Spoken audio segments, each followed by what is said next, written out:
এবারে কানে নজর কাড়লেন ভাবনা। অন্যতম বড় চলচ্চিত্র উৎসব কান দক্ষিণ ফ্রান্সের রিসোর্ট শহর কানে প্রতি বছর সাধারণত মে মাসে এই উৎসব হয়ে থাকে। গত মঙ্গলবার থেকে শুরু হয়েছে এই উৎসবের ৭৭তম আসর। ৩ বছর আগে আর সাথে রিগায় প্রতিযোগিতা করেছিল বাংলাদেশের রেহানা মরিয়ম নূর। কানের ফিল্ম বাজার মার্শে দ্য ফিল্মে সারা দুনিয়ার চলচ্চিত্র জগতের মানুষ নিজেদের প্রজেক্ট নিয়ে হাজির হয়। বিগত কয়েক বছর বাংলাদেশ থেকে অনেকেই সেখানে অংশ নিয়েছেন। এবার সেরকম কোনো খবর পাওয়া যায়নি। তবে এরই মধ্যে কান সৈকতে হাজির হয়েছেন আসনা হাবিব ভাবনা।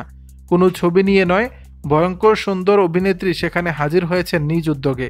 ভাবনা বলেন, আমার কাছে এটা স্বপ্ন সত্যি হওয়ার মতো ঘটনা। অনেক দিনের ইচ্ছা ছিল কান উৎসবে আসার। নিজের চেষ্টায় আমি যেখানে আসতে পেরেছি এটাই অনেক বড় পাওয়া। কোনো ছবি নিয়ে আসতে পারলে অনেক ভালো লাগতো, তবে অভিনেত্রী হিসেবে এখানে যে আসতে পেরেছি এটা অনেক আনন্দের। তিনি বলেন, আমার এ আসার পেছনে কাউকে ধন্যবাদ দিতে হবে না, এ কারণে আমি গর্বিত।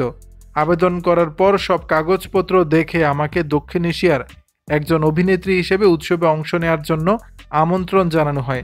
ভাবনা আরও বলেন, এখানে অনেক দেশের চলচ্চিত্র পরিচালক প্রযোজকদের সঙ্গে সাক্ষাৎ হচ্ছে। সারা দুনিয়ার চলচ্চিত্র বাজার কত বড় তার একটা ধারণা হচ্ছে আমার অভিনয় করার স্পৃহাটা আরও বেড়েছে।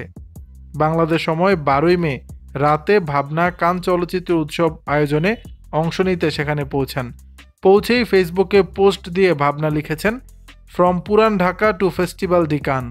দর্শক, বিষয়টি নিয়ে আপনাদের মতামত জানাবেন নিচের কমেন্ট বক্সে।